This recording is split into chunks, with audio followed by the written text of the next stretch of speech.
ദേശീയപാത നിർമ്മാണത്തിനിടെ അപകടങ്ങളും പതിവാകുന്നു. ദിശാസൂചകങ്ങളുടെ അഭാവവും കരാറുകാരുടെ അനാസ്ഥയുമാണ് അപകടങ്ങൾക്ക് ഇടവരുത്തുന്നത്.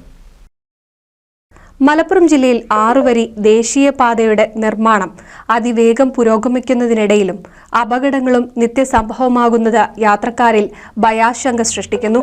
ശനിയാഴ്ച രാത്രിയിൽ 2 യുവാക്കളുടെ ദാരുണാന്ത്യത്തിന് വഴിവെച്ചത് അപകട മുന്നറിയിപ്പ് ബോർഡുകളുടെ അഭാവമായിരുന്നു. കഴിഞ്ഞ ദിവസമാണ് അണ്ടത്തോട് പാപ്പാളിയിൽ മെറ്റൽ കൂനയിൽ കയറി സ്കൂട്ടർ മറിഞ്ഞുണ്ടായ അപകടത്തിൽ പരിക്കേറ്റ യാത്രികൻ മരിച്ചത്. പള്ളിപ്പടിയിൽ ബൈക്ക് യാത്രികർ ദേശീയപാതയ്ക്കായി കുഴിച്ച റോഡിൽ വീണും മരണപ്പെട്ടിരുന്നു. ഓരോ ദിവസവും കഴിയുന്തോറും റോഡിലുണ്ടാകുന്ന മാറ്റം സ്ഥിരം സഞ്ചരിക്കുന്നവർക്ക് പോലും മനസ്സിലാക്കാൻ കഴിയാത്ത സ്ഥിതിയാണ്. ഇതിനൊപ്പം മുന്നറിയിപ്പ് ബോർഡുകൾ കൂടി ഇല്ലാതാകുന്നതോടെ അപകട സാധ്യത വർദ്ധിക്കുന്നു. റോഡ് നിർമ്മാണവുമായി ബന്ധപ്പെട്ട് ദേശീയപാത അതോറിറ്റി വ്യക്തമായ മാർഗനിർദ്ദേശം നൽകിയിട്ടുണ്ടെങ്കിലും കരാർ കമ്പനികൾ ഇത് അവഗണിക്കുന്നുവെന്നാണ് നാട്ടുകാരുടെ ആക്ഷേപം. ദേശീയപാത നിർമ്മാണത്തിലെ അപാകത മൂലം കഴിഞ്ഞ 1 വർഷത്തിനിടെ 6 ജീവൻ പൊലിഞ്ഞിരുന്നു. സർവീസ് റോഡ് അവസാനിക്കുന്നിടത്ത് മുന്നറിയിപ്പ് ബോർഡുകൾ ഇല്ലാത്തത് അപകടങ്ങൾക്ക് കാരണമാകുന്നുണ്ട്. നിർമ്മാണ സാമഗ്രികൾ അലക്ഷ്യമായി സൂക്ഷിക്കുന്നതും ഇവിടെ പതിവാണ്. രാത്രികളിൽ തെരുവുവിളക്കില്ലാത്തതും അപകട സാധ്യത വർദ്ധിപ്പിക്കുന്നു.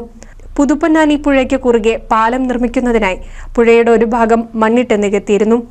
വലിയ കോൺക്രീറ്റ് പാളികൾ ഉൾപ്പെടെയാണ് പുഴയിലിട്ടത്.